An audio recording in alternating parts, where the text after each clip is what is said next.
Welcome to KXAN News Today. Here are your Monday morning headlines. Austin police are searching for a suspect involved in a deadly East Austin shooting. According to APD, a man died at the hospital after being shot on Loyola Lane near the Dottie Jordan Rec Center around 8 o'clock last night.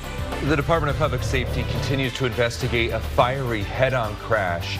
This killed 2 people over the weekend. DPS saying a Chevy struck a Ford on Highway 95 south of Taylor. It was on Saturday afternoon, and both drivers died. The grandmother of the French teenager police shot and killed during a traffic stop is calling on rioters to stop after 5 nights of unrest. France faces its worst social upheaval in years, but the violence seemed to be going down. The Interior Minister said police made 78 arrests nationwide Sunday, down significantly from the 719 arrests on Saturday. This was a reckless, cowardly act of violence that has taken 2 lives and altered many, many more. He's talking about that mass shooting in Baltimore over the weekend at a block party. 2 people dead and dozens are injured. Good morning, everyone. I'm Sally Hernandez. And I'm Tom Miller. The victims in Sunday morning shooting rampage ranged from 13 to 32 years old. Half of them that were hurt under the age of 18. Investigators believe more than one shooter was involved so far. Officers haven't made any arrests. First warning weather with meteorologist Sean Kelly. Good morning, everyone. We are waking up to some warm temperatures out there here on this beautiful Monday morning. Hey, we finally over the weekend here stayed below that 100-degree mark. We'll take it. Any kind of cool air or cooler air that we can get at this point is wonderful to see, and it's nice and comfortable into the panhandle. Wouldn't that be nice? Temperatures there into the 60s, dew points into the 50s, so that's some dry air. Unfortunately, here at home, we are stuck with the mugginess, the humidity. It is here to stay. In fact, it gets worse before it gets better as we head towards the end of the week and we're all heading back to work Wednesday, Thursday, Friday. We're talking about dew points there that could range into the mid and upper 70s, and that's going to make those feels-like temperatures really exceed the triple digits for much of the area. A live look on the Austonian weather camera showing temperatures here into the low 80s, 82 degrees here in Austin. Quiet conditions out in the hill country, sitting at 76 in Mason, 76 in Castell, up through San Saba at 75, 81 in Kingsland, 80s in the metro here from Georgetown down through Austin, 80s further out towards the east. Coming up in first warning weather, some rain in the forecast, and we'll let you know how long we stay below 100 degrees. That's ahead in the next few minutes. Thank you, Sean. As people are flocking to our local lakes, Texas Parks and Wildlife needs some help from boaters. Wants to keep underwater invaders from spreading during the 4th of July holiday. Yeah, with more boaters on the water, it says invasive plants and zebra mussels are spreading easier. It reminds boaters to clean, dry, and drain their boats if moving from one body of water to another. It says several factors can be behind why some say that this is already spreading, and others say what they're doing to make sure that it doesn't. Crowding at the boat ramps, that can be a big issue, and lack of places to clean out your boats. People don't believe that everyone else is doing it. Parks and Wildlife says zebra mussels first infested Lake Texoma near the Oklahoma border back in 2009. They've now been found in 31 Texas lakes, including Austin, Georgetown, Lady Bird, LBJ, and Lake Travis. Going in depth on this, according to the U.S. Geological Survey, zebra mussels are native to freshwaters in Eurasia. It says that they probably arrived in the Great Lakes in the 1980s. Believes that happened through water discharge from large ships coming in from Europe. Zebra mussels filter out that algae that native species need for food. They also attach to and incapacitate native mussels. Utilities spend millions of dollars removing these zebra mussels from clogged water intakes. You know, people traveling by air this 4th of July holiday have already set a new travel record. According to Transportation Secretary Administration, more than 2,800,000 people went through checkpoints on Friday, beating the previous record back in 2019 on the Sunday after Thanksgiving. AAA projected around 51 million people will travel 50 miles or more from home during this holiday, which would set a record for the day. Now, if you are flying out this morning, here's a phone number that you need to write down, okay? We'll keep it up on the screen so you can have time to do it. 512-530-3307. It's going to give you an update when it comes to parking information at Austin's airport, so that's why you need to keep it handy. The airport saw record-breaking passenger numbers over the weekend. There were more than 37,000 departing passengers on Saturday alone, breaking the record for the second busiest travel day at Austin's airport. Previously, the second busiest day was the Friday before South by Southwest this year, with more than 36,000 passengers. Ahead for drivers, what is the construction going to look like on Highway 71? And waiting to hear how these two caught this huge catfish. It was not with a fishing pole. The fishtail as big as Texas next. If you are heading to the beach or East Texas for the holiday, you want to be prepared for some delays through Del Valley over on Highway 71. Erica Prentice found out frustration now could mean a smoother drive in the future. Highway 71 at Ross Road and Kellum Road is part of the Austin area that I frequently watch back up, especially for drivers coming in and out of town from Bastrop County. But in another year, we should see major improvements to your drive time. There's a big construction zone between Ross and Kellum, and this is going to pay off for travelers in a big way once these projects are complete. What we're doing is removing the traffic signals from the main lanes of SH71, and we will put bridges in there. Bridges that will eliminate the traffic lights right there, making it easier for commuter traffic to get through Del Valley on Highway 71 and easier for local traffic to navigate those smaller trips. When you have that much traffic there on Ross Road that's entering SH71 or vice versa, and you have the schools in that area, you have development there, housing development, as well as commercial. It's important that we make it as safe as possible. But the improvements are not going to stop here at Ross Road and Kellum along Highway 71.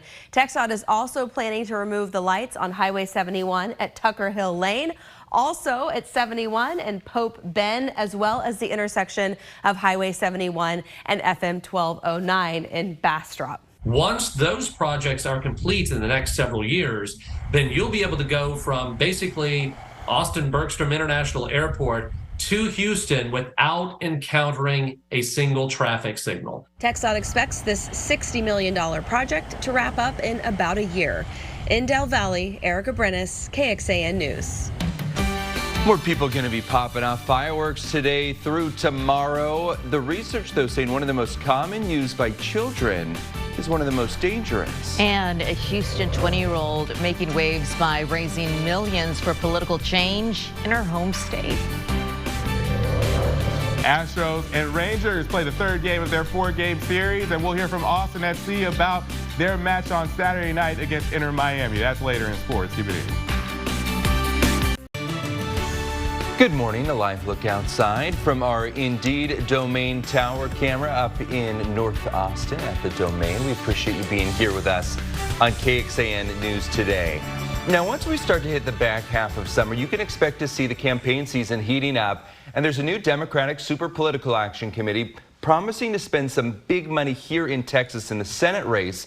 It's launching its first ad in the next few weeks. Yeah, super PACs are groups that raise money for candidates, as you know. And KXAN's Monica Madden sat down with one of its founding members who, at the age of 20, is the youngest person in the nation to lead a super PAC.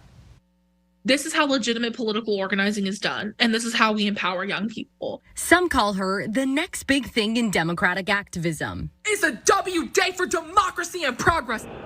I met the president. 20-year-old Olivia Juliana found herself at the top of an untapped market in social media influencing. You could help more people than you could ever imagine. With more than 1 million followers combined across her social platforms, Juliana is inspiring Gen Z to get involved in politics. I'm in the Capitol right now. With her phone as her soapbox. And I'm just going to start making TikToks. And so I did. And I started making TikTok videos about politics and about the presidential election. And it really took off from there. The Houston-based activist is known for her firebrand style. I might be a little bit antagonistic at times, but it's okay for me to do that. You know why? Because one, I'm a teenager. It's in my nature. Best known for raising millions after a congressman's body-shaming comments. We hit our goal of raising $2 million for abortion funds. Since then, members of Congress have invited her to the nation's capital. She's attended White House events and helped lead a grassroots organization called Gen Z for Change. But in our conversation, I met a softer side of Olivia, passionate about bridging America's divides. I think ultimately the reason why there's so much political polarization is because people are just afraid to ask questions. And I don't ever want to put someone in the position where they feel like they can't ask me something because they're worried that I'll be offended or that I'll be triggered. I just want people to be able to have open conversations, because I think the more that we have those conversations, the less ignorance there is. Those open conversations started at home in her conservative Texas family. Look at your relationship with your dad as kind of like maybe your roadmap for the type of political conversations you want to have with complete strangers. If we show people, on the opposing side, like, hey, I'm, a human just like you are. And, I value my family and my morals and my traditions just like you do. I think people will feel a lot better about, people on the other side. I think we'll see that polarization kind of start to die down. But make no mistake. I never said I was nice. I never said I was going to be respectful. At heart, I firmly believe that I am just a political animal. And as for her political future, can we expect a political run from you in the future? If I run for office one day, I run for office. Do I have a plan to do that? No. But, if I feel like God is calling me to do that at any given time, then I'll do it. But as for right now, as an individual of faith, I feel like I'm exactly where I'm supposed to be. And I think I'll probably just stick here for a while and finish college first. Monica Madden, KXAN News. 20 years old. Olivia is working as a senior advisor on the Super PAC Lose Cruz dedicated to unseating incumbent U.S. Senator Ted Cruz. Normally, when you think hands-on learning at a library, you think books, right? That comes to mind. Well, kids in Dallas got a different sort of learning experience last week. Isn't that cool? eQuest took its mini ambassador horses, Ranger and Dare, to one of the branches. eQuest uses therapy horses to help children, adults, and veterans with disabilities. Children got a chance to brush the horse's mane and learn how to interact with a live animal. Those horses don't seem to mind it too much either. No, very Texas that you bring a horse into the library. Of course. To North Texas, fishermen are waiting to see if they're going to become national record holders in catfish noodling. It certainly looks like they might. So this is where you put your hand into the water and grab a fish rather than use a fishing pole. So look at this. Justin White and Drew Moore caught this big boy, a massive 98-pound, 56-inch catfish while searching in Lake Tawanakani. They were able to get the fish out of a hole that was 14 feet deep with nothing but their hands. And that's kind of the goal on these fish, is to let them bite you and you grab them by the mouth and pull them out. But on a fish this size, it was biting us and just kind of shaking us like a rag doll and shaking us loose. So it took us some time. It whooped both of us bad, but we got her controlled finally. All right, well, after they weighed the fish, they released it back into the lake. They let her go. This could be the biggest catfish ever noodled and weighed on a certified scale. That's insane. Almost 100 pounds. Yeah, 98 pounds. I mean, you have to hold your buddy down, make sure he doesn't fall in. Yes, and the fact that this hole was 14 feet deep. Like, how much of your body? I know. I'm trying to figure it out. Like, are they swimming down? Right. They have to, right? These are serious guys. This is insane. I need to learn more about this. Hey, yesterday felt a lot better. Did it? A little bit. I thought it felt better. You know what? We had the clouds around. We ended our 8-day streak of triple-digit temperatures. That is so true. on paper, it was better. On paper, it was better. We'll continue to add to that today with temperatures staying below 100 degrees. And for the next few days, still unseasonably hot, still above average, but we'll take anything we can get at this point. A live look out in the Domain area once again, looking very pretty here. on this Monday morning. Happy Monday. Hopefully you had a restful weekend. You're able to stay cool and you're ready for the holiday tomorrow. We're starting off here this morning through the next few hours with temperatures rising quickly. Now, I know we will be sub 100 degrees for a high temperature, but those feels like temperatures, that what really counts, even in the shade, that's going to be well above 100 today. By 1 p.m. we're already into the upper 90s. Not much relief overnight. 83 degrees in Georgetown, 78 in Rockdale, 79 in Giddings. Temperatures out in the hill country from San Saba down into Mason County there into the low and middle 70s. We'll all be into the triple digits for much of the area today in terms of those feels like temperatures, factoring in the humidity, and then the same thing for the day tomorrow. Look at this, some very light rain falling from the sky out into extreme western portions of the hill country. Some of this not even reaching the ground, but where more than likely is reaching the ground is out in Mason County. So you can maybe pick up a few hundredths of an inch of rain before this gradually dries on out in the next few hours or so. Maybe even San Saba, you'll see a few sprinkles out there on your windshield early this morning.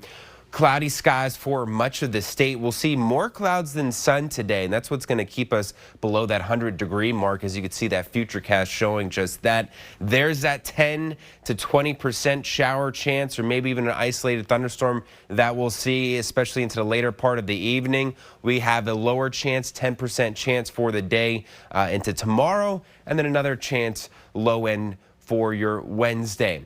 Pollen count looking pretty good. Mold is low, grass is low, so we will take that for you allergy sufferers like myself. 98 degrees for high temperature under a mainly cloudy sky. We see temperatures down to 97 tomorrow, 99 for your Wednesday, and then we'll watch those rain chances by the end of the week with things really heating back up by next weekend.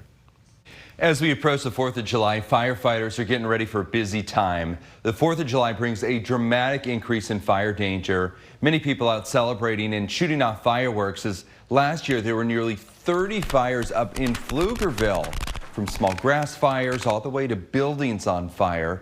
But the Pflugerville Fire Department says it is ready. Last year we had 142% more increase in call volume. So we use that data to go ahead and bring in extra staffing to help deal with those extra calls. And so what that looks like for us is we'll be staffing 2 additional brush trucks to go out and handle the majority of these fires that get started by fireworks. Yeah, but fireworks are not just dangerous when it comes to starting fires. The Consumer Product Safety Commission says 3/4 of all the estimated fireworks-related injuries in 2022 happen around July 4th. Now, it says the most dangerous fireworks are firecrackers with 1,300 injuries. And you may think, they're safe, but sparklers cause the second most injuries with 600 people hurt. Sparklers with 600 injuries, exactly. Now, illegal fireworks are hurting about 500 people, according to the commission, and then Roman candles hurt 400 people. So just something to watch out for as you head into the weekend, or the holiday, I should say. Yeah. The weekend pass. All right, nurses at Ascension Seton Medical Center in Austin, they are back on the job. They returned back on Saturday after a strike over staffing issues. Nurses filling the sidewalks in front of the hospital to bargain for contracts that they say would alleviate staffing shortages. The union says the demonstration was the largest nurses' strike in Texas history. We're spread too thin and we're not able to provide the care that we've promised people and that we're here to give them, and that's why we came into this profession. I just feel like really empowered after the strike and really empowered together, and we're feeling stronger than ever, so we're ready to continue on and get this contract settled. In a statement, Ascension called the strike disheartening and said it will continue to, quote, negotiate in good faith until they can come to a mutually beneficial agreement that respects the human dignity and rights of all. This is KXAN Sports, brought to you by Thomas J. Henry. Good morning. The Rangers and Astros were deadlocked at 1 game apiece when they took the field in Arlington for the 3rd game of their 4-game set. On Sunday, to Globe Life Field we go. The managers exchanging hearty handshakes before the contest. Bruce Bochy for the Rangers, Dusty Baker for the Astros. Sac fly for the Rangers had them up 1-0 in the 6th. Astros Mauricio Dubon with the answer, though, with a RBI double to score Kyle Tucker to tie the game up at 1. Same score in the top of the 8th. Base is loaded for Chaz McCormick, noted Verizon member like me. Hits this one to right, and it goes right off the T-Mobile sign. 4-1 Astros after he cleared the bases with that triple. So Houston sitting pretty. Then Nathaniel Lowe, though, for the Rangers with a man on. Hits this one deep to center field, and that's out of there.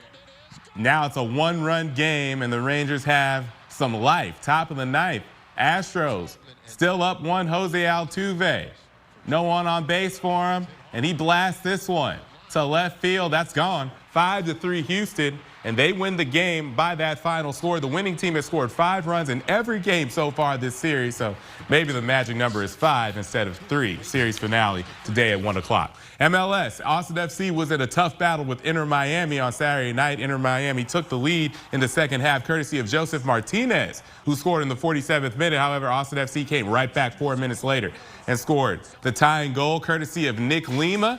The goal was Lima's first of his Austin FC career. Now, on the good front, they were able to keep them at bay by preventing another goal to end in a draw. Now, Nick Lima believes, though, that things are trending up as they played their third straight match, resulting in at least 1 point. I think we're starting to find our groove. I think I'll go back, it's the MLS, and it takes a while, and it's important that you get it this time and continue into the playoffs. And we got a big summer coming up and a big rest of the season. They'll take on Minnesota on the road coming up Saturday night at 7:30. That's it for sports. Thanks for joining KXAN News today. You can also listen to KXAN News Nightly every weekday after 5:30 p.m. for in-depth coverage on what matters most to you.